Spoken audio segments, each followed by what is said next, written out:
動でお風呂を沸かします。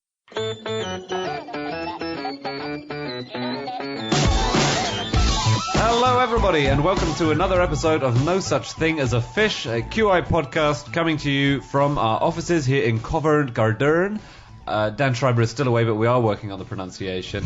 My name is Andrew Murray, and I'm here with three of the other QI elves. They are Anne Miller, James Harkin, and Anna Tajinski, and we have gathered around the microphones to bring you our 4 favourite facts from the last 7 days, and then a lot of other facts we found out off the back of those.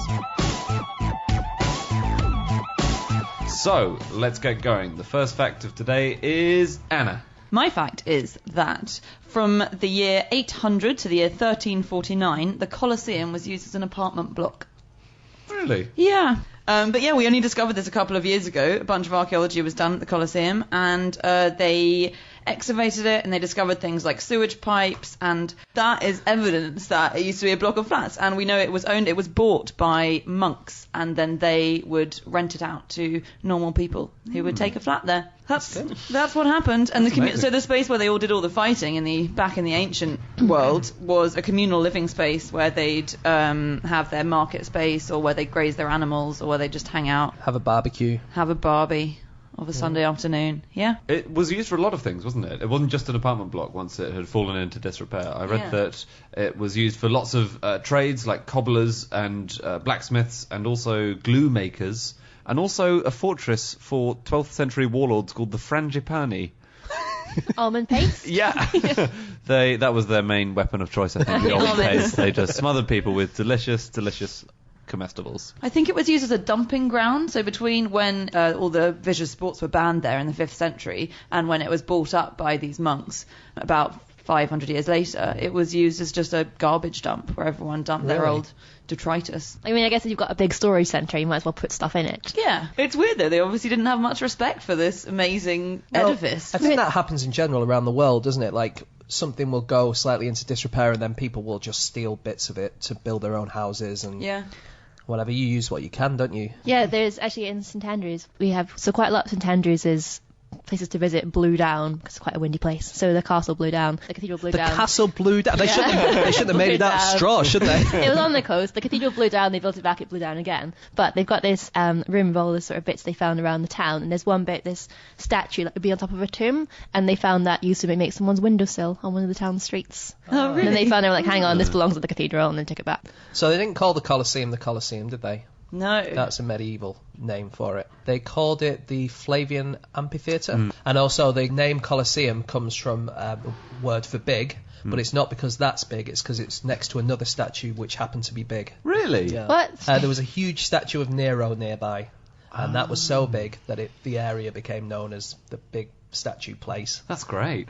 The Pantheon burnt down twice. So the Pantheon, the inscription on it reads, Marcus Agrippa, son of Lucius, consul for the 3rd time, built this, when actually he died about 100 years before it was built, because he built the initial one, but it just kept burning down. They shouldn't have made it out of sticks.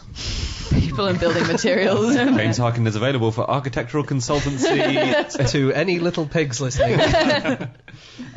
So in the Colosseum itself, when you were having games there, the person who organised and paid for the games was called the editor, which I did not know. That's rather nice, isn't it?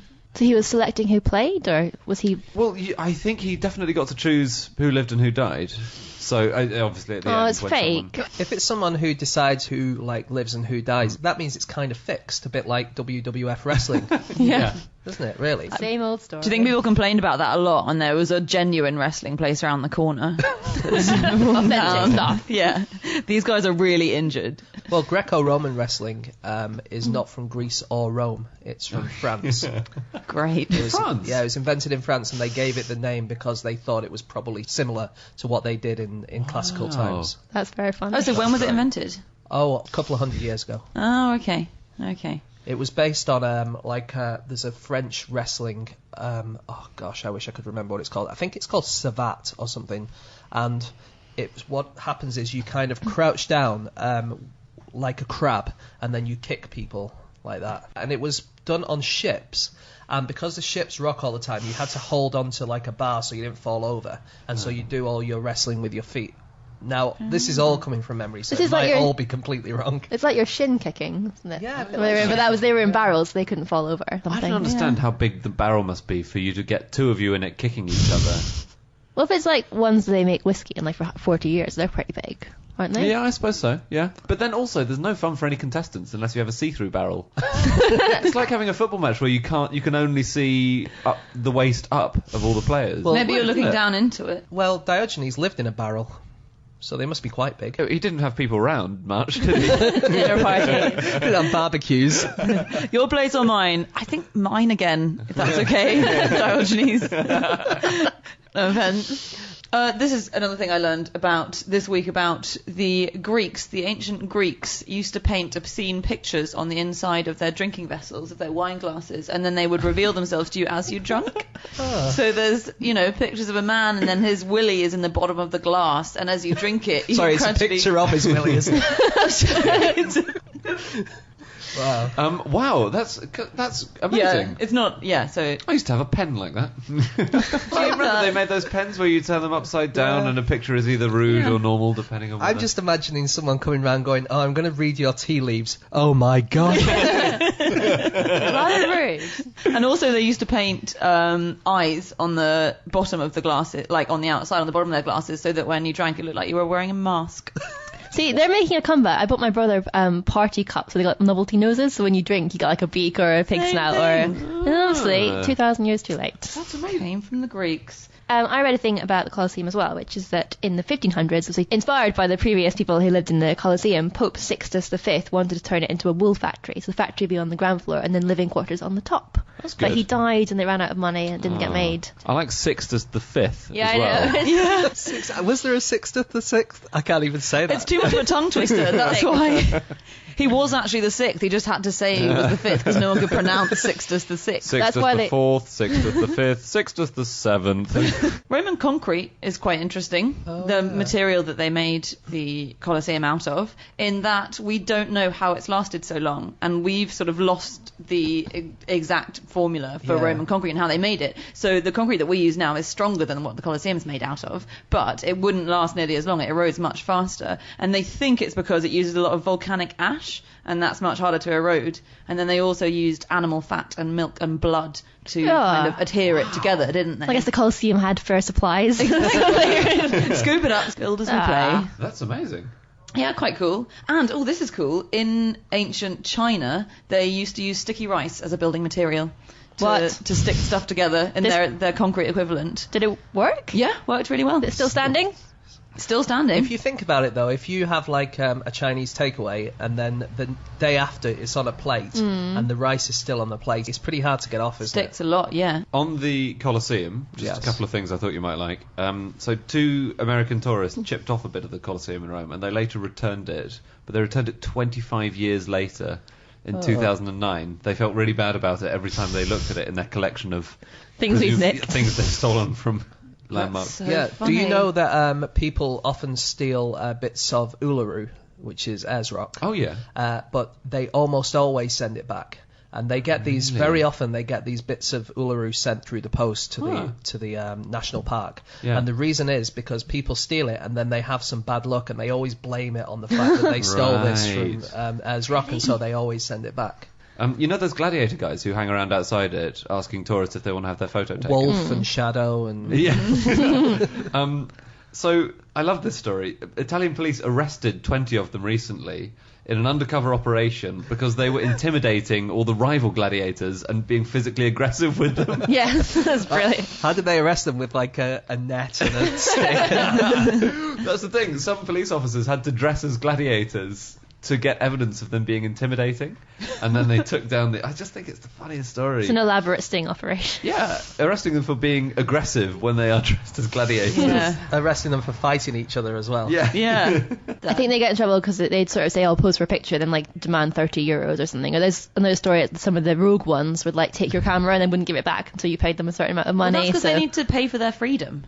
Otherwise, they'll be gladiators Yeah. for life. And that's no life. They used to dye the sand in the Colosseum red, didn't they, to make it blend in with all the blood. No. Yeah. How did they dye it? I'm not sure. With blood. actually. With blood. Yeah, the walls were made out of blood and animal fats and whatever. You know what, guys? I think there's not enough blood in this arena. Okay, what about some unusual places to live? Yeah. Yeah.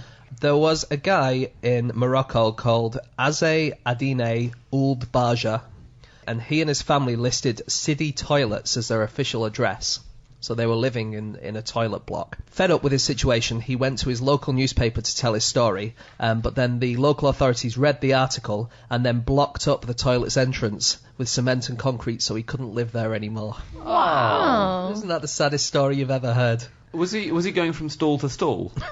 Did he have a bedroom stall and a living room stall and a library stall And a toilet and a bathroom? Does anyone have anything else? Oh, I just had that one, just unusual housing, that story that did the rounds a while ago about a woman who was found living in a man's cupboard in Japan. Then he only found out when food started vanishing from his fridge. And then he set up cameras and she, moved into his cupboard. What? Yeah. Japanese homes are quite small generally, Yeah, apparently so it's you quite, would notice. it was described as a cubby hole, the cupboard area. And apparently she said she'd been there for a year, but only on and off. Oh my So, god. I know. That's so creepy. So if you have cupboards you don't go into, just check them every now and again. To then cement her cupboard up. Maybe, So he couldn't get back in. Okay, guys, so let's move on to fact number 2, which this week comes from James. Okay, my fact this week is that you can be fined for swearing in Australia, and in the last financial year, people in Australia's Northern Territory paid $48,372 in fines. Fuck off. Captain That's a- Predictable. Why are people being fined for swearing? Yeah, I mean, it's actually been against the law in lots of different countries at different times. Yeah. It's illegal in this country to use threatening, insulting or abusive behaviour, especially against police, but that's not necessarily swearing. You could still swear and not be abusive, and you about could your just about tone. get away with it. Yeah. If you said banana in a really menacing way, you'd probably get in trouble. If you told someone to F off quite friendlily. When Australia introduced this law, there were lots of sweary protests, and one of them was called the fuck walk. And I found a quotation from it, which was from a Green MP in the Victoria State Parliament called Colleen Hartland. She said, "Is farty poo bum a swear word? Is windy bottom a swear word?" It's a very valid point, because you can just say very, very mild things, but it's all about the intent, as you say, Yeah. with the banana. Where were so we? I read this fact on a website called Nothing to Do with Arbroath. It's a blog of weird kind of news from around the world. And in the article that I read, they had an interview with local man Jack Bullen, who said, "I find those words slip into my vocabulary even when they shouldn't. I think the heat contributes to people being more aggressive, but swearing isn't really a sign of aggression. It's more of a communication tool." Mr. Bullen has since lost his job at the primary school. And then the article goes on. Some residents said they had no idea letting loose a foul-mouthed tirade could cost them a fine. Others just didn't give a shit. It's gone back for centuries being fined for swearing. Oh, yeah. Dates Yeah. back to the 18th century, I think. No, no, 17th the century, Civil War. Puritans, Yeah. And this is quite interesting. The fines that you got varied according to your social class. So the Profane Oaths Act of 1745, you got fined 5 shillings if you were a gentleman or above, 2 shillings if you were below that, and only 1 shilling if you were a day worker or a common soldier or a sailor or something like that. So Really? So it was Yeah. worse if you were well bred to be. that was the using idea. foul Or it language. could be just that you could afford more, Or you so could you afford it. like that Yeah. law in Sweden where your driving fine depends on how much you earn. Yeah. Oh, that's smart. It's like means-tested fining. In Sydney, you can get the fine went up a couple of years ago for swearing from $150 to $500. Ooh. Wow. But the worst Yeah. thing is, as soon as you get fined and they tell you that, you're Yeah. going to swear again. The double fine. I was reading this Sweet. brilliant book, excerpt from a book online about the history of swearing, and said that so in the original OED, which is 1888, they described bloody as like the worst, most terrible word. But being Victoria, they didn't list the F and the C's, so bloody was the worst word they could put in the OED. So Terrible this is thing. just this is the worst of the good the ones words. that we'll list. Yeah. But then it's better. So there's another book which is in 1785, the Classical Dictionary of the Vulgar Tongue included the word huffle, which was too filthy for explanation. And in a later book, there's another book that wouldn't describe what bagpiping was. What is bagpiping? I think they were both for fellacious. The Victorians were not impressed. Oh, wow. But huffling and bagpiping, huffle. Is that where J.K. Rowling got Hufflepuff from? I hope so. They were originally called House Fellatio, but then they got... Actually, fellatio does sound like a magic word in Harry Potter. Fellatio! I don't know what would happen. I think I do. So, but Bloody was really bad, wasn't it? Yeah. And was when Pygmalion came out and Eliza Doolittle said the word bloody, there was like a big scandal about it. And then people, so Eliza Doolittle in Pygmalion said, "Walk, not bloody likely," in this posh voice. And there was the quote is, "The first night's audience greeted the word with a few seconds of stunned, disbelieving silence, and then hysterical laughter for at least a minute and a quarter." Bless. That's fantastic. I think it's so nice, these stories of when swear words weren't as bad. I think we've kind of missed out on words are really, really uncommon unless you're a soldier or a sailor or something. Yeah. Maybe there are words and we just don't know them. Huffling. Yeah. Maybe We'd the laugh army, for the a army minute. has new top secret swear words. Yeah. So yeah, swearing was worse in medieval times, wasn't it? And because they were always blasphemous. Oh, yeah. But blasphemy was obviously a terrible thing, and I think you could be killed for it. Yeah, probably. But they used to think that swearing would physically hurt, like blasphemy would physically hurt Jesus Christ. So the worst thing you could possibly say was Jesus Christ's nails. And that was absolutely horrific. And that's because he's up in heaven and you physically hurt him every time you say that. Or if you say, by Christ's blood, then, I don't know, he bleeds. Yeah. I think that's where bloody comes from, isn't it? From the blood of Christ, probably. I think so. Yes. I'm not And sure we know. Zounds comes from the phrase God's wounds. Sorry, what's this swear word that you're telling us? Zounds! You must have heard it before. No. Yeah, we've heard it, but you say it as though it's a standard parlance. So ever the zoinks. Yeah, zoinks like in comic. Scooby-Doo. Yeah. Yeah. Well, that's probably a palliative version of zounds. So these are what's called minced oaths. Yeah. All right, gadzooks. Have you heard the word gadzooks? God's hooks. No. Yeah. It's another old school swear word, and it was exactly by God's hooks. Yeah. And That could be where zoiks comes from then. Godzooks. Yeah. Zoiks. yeah, I think it might be. So it's a minced oath of a minced oath itself. Yeah. And there were things like slid, which was from the late 16th century, which was by God's eyelid. Really, foot by God's foot. They're just taking all his body parts, right? About 0.7% of the words we use are swear words, which doesn't sound like very much, but apparently that's the same as pronouns. So we swear on average as much as we're saying like your or our or I think ourselves. that's a lot. It is quite a lot, isn't it? 0.7%. I don't even know if they're including zounds. Okay, time for fact number 3, which is my one this week, and it is that when the first transatlantic cable was laid in 1858, the reception on it was so bad that it took 17 hours to send the first message across. Wow. Yeah. That's similar to our Wi-Fi in this office. Was it an urgent message? Is a message from Queen Victoria to President Buchanan urgent? Probably not. But depends. It was a 98-worder, to be fair, so it was longer than your average text. Are there any swear words in there? There's fervently, reciprocal, and pleasure. So But they're according not. to you, yes. So wait a minute. They're all The Queen sent a message to the President about reciprocal pleasure. It was the first sext, I think we believe. No, the friendship is founded on their common interests and reciprocal esteem. The Queen has much pleasure in thus directly communicating with the President. A lot of internationalist flannel, Yeah, the basically. first time they could communicate directly over 17 hours. Yeah, but that is, before that it would have taken something like 12 days to get a Yeah. message across. So it was an incredible achievement. Yeah, but the story of how they installed the first cable is just, it's unbelievable. They had one across the English Channel, that was the first one. And this was after decades of people just testing it out in ponds and things like that.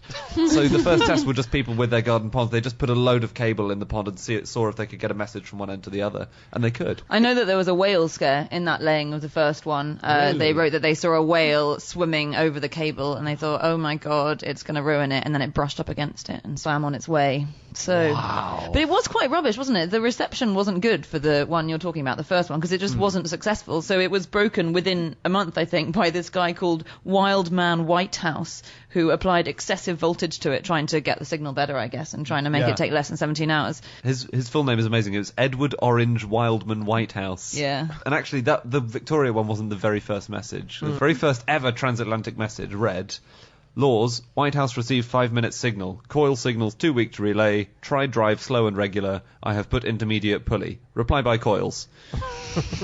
I mean, it's always like the first telegraph was supposedly what God hath wrought, and actually Yeah. it wasn't. It was telegraph Testing. test. Yeah, exactly. Yeah, and the first words on the moon were supposed to be one small step, but actually it was contact light. Yeah. But you know the Alexander Graham Bell thing? Oh, yeah. So 40 years after that first seminal phone call, there was the first ever transcontinental phone call, which went from Boston to San Francisco, and they'd tested it several months before, so it wasn't the first actual contact, but they did a ceremony where Alexander Graham Bell and Watson spoke by telephone to each other over the same connection, and they did a reprise of the original conversation. So he said, "Mr. Watson, come here, I want you." And then Watson replied, "It would take me a week to get to you this time." Isn't that cool? Mr. Watson, come here, I want you. I think that was the first sexting. That was the first booty call. Yeah. So the first time they used cables in a telephone conversation between the US and Britain was in 1927. And The Guardian has quite a funny description of it. So it relays the conversation. We don't know who took part in this conversation, but The Guardian says, conversationalists, quite unawed by the marvel in which they were taking part, fell back as we all do on the weather, which was quite bad enough on either side to make a strong bond of sympathy. Indeed, a more pleasantly futile dialogue could hardly have taken place over a suburban party wall in Dulwich or Chorlton-cum-Hardy than that which so astonishingly bridged the ocean. This is quite interesting, though, actually. Only one unusual item of small talk broke its commonplace flow, and we may take it that in transoceanic gossiping, "What's the time with you?" has come to stay as an addition of conversation. Suddenly the idea of a time difference, which had never been considered before, became a thing. It would be like, what is a different time of day? Hadn't crossed my mind. And people were apparently astonished by this. Well, still now, if you ring people up in another country, it's like, what time is it there? Exactly, so that was quite a good Wait, prediction, you're still wasn't in your it? pajamas. I've been up for ages. I still find it amazing that most of the internet is going around the world in undersea cables. Yeah, it's Yeah. odd. It's really odd. Yeah. There are nearly 300 communications cables under the sea around the world. And they're these vast things, and lots of them are not even on. There are 20 which are not yet in use, which are called dark cables, and eventually they will be in use if our bandwidth increases. And they cost hundreds of millions of dollars. And When the first message that was sent over the ARPANET, which was like the precursor to the internet, it was where the internet started. It was in 1969. Do you know what the message was? What time is it with you? What's the weather like? It was not that. Was it Ed Bowles? was it login? It wasn't even. It wasn't login. It was supposed to be because that was the first command they were giving, but the system broke down after 2 letters, so it was just low. Well, how do you know he was going to say login? He might be trying to say lol. Yeah. The first message. Well, I don't think he should have admitted that it was wrong, because low could have just been low. You know, low. You are familiar with like really old school words that no one uses anymore. Gadzooks I am. Doinks. You say low all the time, right? Low, we're out of tea. That's you a mean real is- slander of what I'm like around the office. What he means is the level of tea is low in this office. I Low, we see. need to get more supplies. Um, The guy who sent the first email doesn't remember what it says. Oh no. Really? I bet he does, but he's said- embarrassed. I think he wrote something embarrassing about a colleague and accidentally sent it to the colleague, and he doesn't want anybody to know. I think Dave is an arse. but at that time, there's only 2 email addresses, his and Dave's.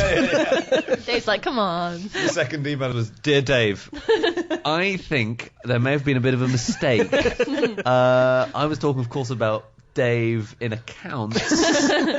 Yeah, I just think people should plan this. I was thinking about this because we talk about the first text of the phone calls and the cables, and you should plan. If you're sending the first email, make sure it's something funny or weird, or that people are going to be writing down in history Memorable. books and repeating on podcasts. But I suppose it's the equivalent of like, if you meet someone who's gonna become your best friend or your other half, and you don't know, so you don't say something profound. You just say like, hi. or I what- say something profound to every single You have woman I to, meet, but you have just in to. case they Just so you've got become... that story for the wedding. To be like, well, actually, we said something lovely. I am married, so... Yeah, it worked eventually.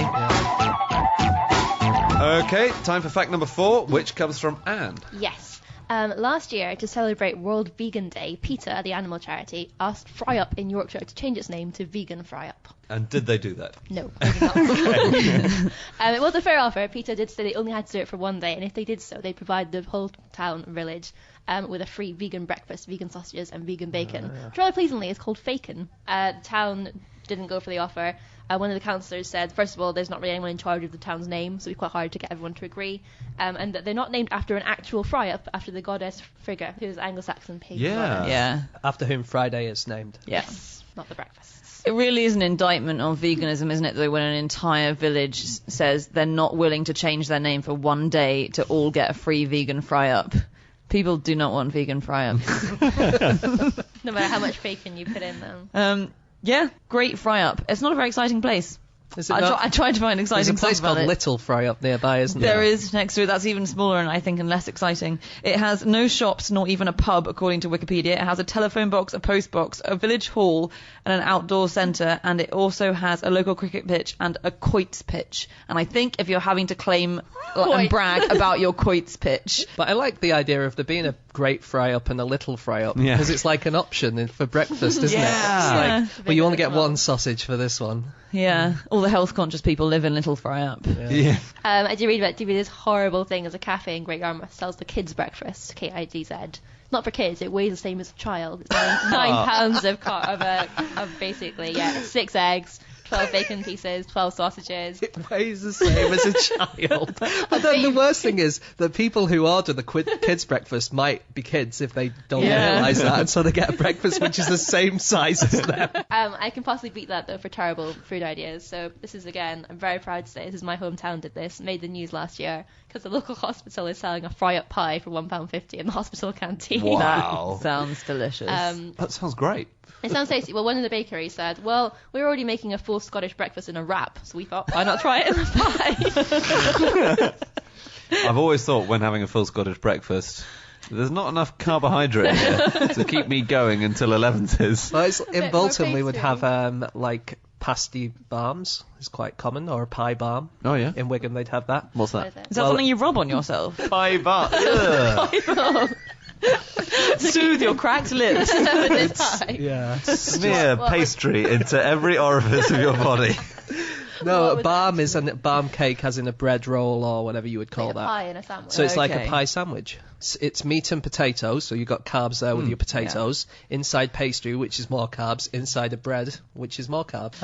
In New Hampshire, you can buy a scratch card, where when you scratch it, it gives off the smell of bacon. Great. I like That is bread a- It's roll. called Pumpkin. It's called the I Heart Bacon Scratch Ticket. Well, that is a very imaginative name. What should we call it, guys? They should have called it pork scratchings. Come on, people, you're so right. That's amazing. Really good. There's bacon perfume, isn't there, as well? there? You can get bacon-scented perfume. I like It bacon. wouldn't go though. well with my pie balm that I'm wearing. Peter have tried to change loads of different places' names, haven't they? Have they? Yeah, a few years ago, or it might have been even this year, they tried to get Nottingham City Council to change the name to Not Eating Ham Oh, my for goodness. Christmas. Has this ever worked? It gets them a few headlines, Well, I think suppose, it does which is the work. point. Yeah, it does work because it gets them in the newspapers. The mayor of Fishkill was asked, it's near New York City, if they change it to Fish Save. Did they contact the mayor of Dead Cow Burger Mead? There's a place called Featherbed Rocks, which is near Seaham, and they wanted to call it Synthetic Feather Bed Rocks. And also the Pet Shop Boys, they asked them to change their name to the Rescue Shelter Boys. Aw. Oh, yeah, because they hate pets, don't they? They're against pets. Did they ask the super furry animals to change their name to the super synthetic furry animals? They should have done, shouldn't they? Yeah. The other thing they tried to change, Peter, was I think we mentioned it on the TV show, which is they tried to change fish into sea kittens in the hope that people wouldn't eat them as much. Well, that's not an insane idea. I mean, obviously it's an insane idea, but the name does severely alter your perception of something, doesn't it? It Yeah. does. So, for instance, there are other fish. There's a fish called a slime head, and if you eat that, actually, it's called an orange ruffy. So Right, if you eat lovely. orange ruffy, the original name of that fish was a slime head fish, but Yeah. they changed it so that people would eat it. So what would it take to agree to change your town's name? Would you go for, so there was the town of Clark, Texas, renamed itself Dish after the EchoStar Communications Dish Network, and they all got free satellite dishes on their houses. Oh, that's good. It's a shame that Clark isn't in Kent. It is. I'd be happy to change Hackney into Sky Sports if they gave me free Sky Sports. Yeah, I think I'd sell my town's name immediately for a bag of sweets. There was a place in Texas which the mayor and the members of the Chamber of Commerce, they wanted voters to approve the name change they had in mind. This was in 2005. The place is called White Settlement. The measure was voted on and was defeated by 9-1. As one resident said, why don't they go ahead and change the name of the White House to the West House? It's all a bunch of poppycock. The thing is, the White Settlement is named from the 1840s when a community of white settlers occupied an area surrounded by several Native American villages. Right, so it's not an innocent explanation. It's not like being called Mr. White. There's a village in Spain called Castillo Matajudios, which translates as Fort Kill the Jews. What? Wow. And they voted last year to change their name. And it went through. It should go through, because it takes about a year for the process to go through. So by around June or July this year, they should change their name. You've got to wonder. That is interesting. I mean, I know it's offensive, but it is interesting. It's really interesting. You've got to wonder why it took them so long. It dates back from the expulsion of the Jews in 1492 by King Ferdinand and Queen Isabella. Wow. Okay. So it's a very long historical thing, but they've finally voted to do it. You can get a map. I wanted to get some for Christmas of all the funny place names in the UK. I mean, and it is just riddled with them. It's really good. Yeah. I mean, there are so many. What's the best? I like Netherthong. I think that's my favourite. I like place. Brown Willie, which is the highest point of, is it Dorset or Devon? Bodmin Moor, the highest point of Bodmin. And there is a meteorological effect called the Brown Willie effect. Is it? Oh, Yep, no. which is where banks of cloud hit a hill, go high, and then it leads to rain. It leads to thin drizzle all across Bodmin Moor. Brown Willie effect. Just someone getting undressed in the morning. Oh God, it's going to rain today. That's the most disturbing weather report I've ever heard. I'm sorry. It's And now over to Jeff with the wet. Oh my God! It's gonna rain, guys. It's gonna rain. Okay, that's all of our facts for this week. Thank you very much indeed for listening. We hope you've enjoyed the show. We will be back next week with more facts and a special guest, Horrible History's resident historian Greg Jenner. If you do want to follow us on Twitter, you can do that because that's a thing. Anne is available on... I'm at Miller_Ann. James? At Egg-Shaped. I'm at Andrew Hunter M, and Anna is not on Twitter, but... You can email podcast@qi.com. Okay, so thank you very much again for listening, and we will see you next time. Goodbye.